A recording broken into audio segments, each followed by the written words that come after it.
Fill in the blanks. The Gemara says in the end of Tainus there were no better days for the Jews then, so we would probably pick like Purim or Hanukkah, who knows what. No, they pick Yom Kippur and Tisha, Yom Kippur and Tu B'Av. So the Gemara is like, okay, Yom Kippur we understand, that's a big kapara, we can all use it, but Tu B'Av, what is Tu B'Av? And everyone's got a different opinion. What is Tu B'Av? And here they go. Opinion number one is because of a story called Belegesh Gibo.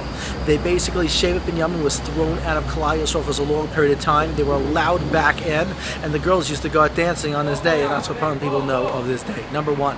Number two is back in the day, if a girl from Shevet Gad was interested in a guy from Shevet Dan, that would be considered intermarriage, but this day it became permitted intermarriage between the Shvatim. Number two.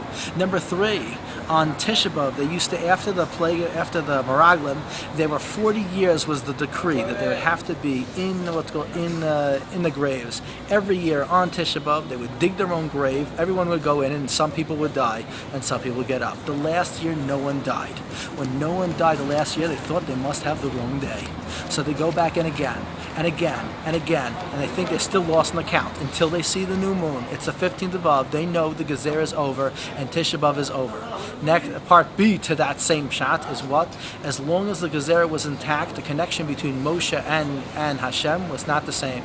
And now the connection between Moshe and Hashem was again reinstated.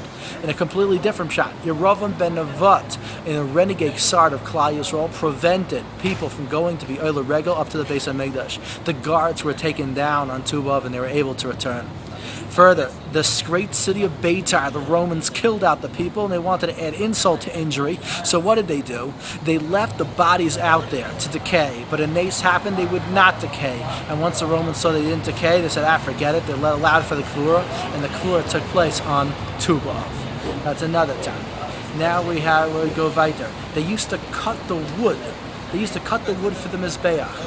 And they would finally finish doing that on Tu B'Av. And there are two ways to learn what the enjoyment was. Either they finally finished the mitzvah, or now they're finally finished with the mitzvah, they could actually learn some more Torah. But these are the different pshatim. So it sounds like a whole bunch of different pshatim. What is actually going on here? And which one is actually the highlight? Which one would you pick to be the highlight? So we, think what would be the name, dance club, who knows what? No.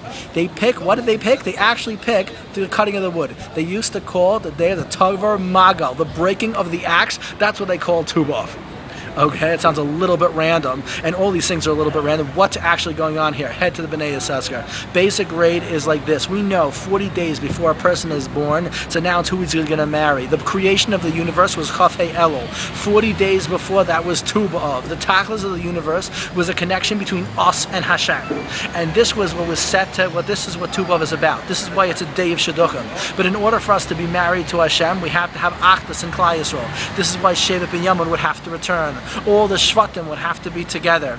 This is now finally everyone be able to go back, and the guards are taken down, and now they're able to go back to the Beis HaMikdash. One other thing important to know: the months were supposed to be, Esav was supposed to have the months Tammuz, Av, and Elul. But when Yaakov stole the brachas, he stole back half the months, and he stole back from Tu B'Av and Elul. What is the turning point? It was a turning point from Tisha B'Av turning into Tu B'Av. It's the negative turning into the positive. Tisha B'Av is Sinas Chinam. This was a day of Achdus. Tisha B'Av is Pirut. This is a day of marriage. This is a day where everything is coming back together. The Midas Hadin is over. The Chesed is happening. And this is why the day is called the breaking of the axe. The Midas Hadin is over. And if Tavar, you break the letters, switch around the letters of Magal, axe, it will be the letters of Gomel, to give. And the Din is over, and the Chesed is happening. And that's too much.